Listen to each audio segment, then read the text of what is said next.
Budget 2017 for the year 2017-18 is an excellent budget, and for a variety of reasons.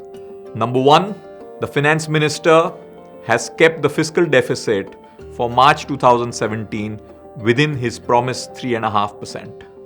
And for 2018 March, he has brought down the fiscal deficit estimate to 3.2% from 3.5%, albeit a little higher than the 3% which was required as per FRBM, but that is fine. So with a 3.2% fiscal deficit, the finance minister has achieved a lot. He has done significant spending in rural India. He's allocated fair amount of money for education and infrastructure.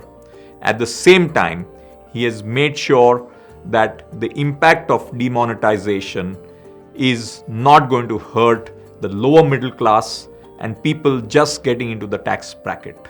Therefore, a tax rate of only 5% up to 5 lakhs income is a great step. I also applaud the fact that there is nothing which disruptively hurts the psyche of any segment of the people. As regards capital markets, I think the finance minister's decision not to change capital gains tax is an excellent decision. The markets are in fine fettle. I also believe that the budget has focused on the right issues. The 10-point agenda which was mentioned are the key critical issues for the country. And I frankly not only feel relieved, I feel excited with the outcome of this budget. This is good for Indian equities. This is good for Indian domestic savings. I think there is a boost to banks. The NPA provisioning break for taxation has been increased from 7.5% to 8.5%. That is certainly positive for banks. The financial sector in particular, from a medium-term point of view, is in great shape. The informal sector, which was getting hurt post-demonetization in the short run, also will get the benefit of significant spending by the government. I am happy and proud of being an Indian in a budget which is truly world-class. I see significant benefit also for digital, for pushing to a less cash society, not allowing transactions above 3 lakhs in cash. All this improves the size of the formal economy, and that's good for India and every Indian. The finance minister has also given a big boost to digital India and making India a less cash-oriented society. It helps building productivity, efficiency and capacity of the future of India. The government is rightly focused on cleanliness and governance.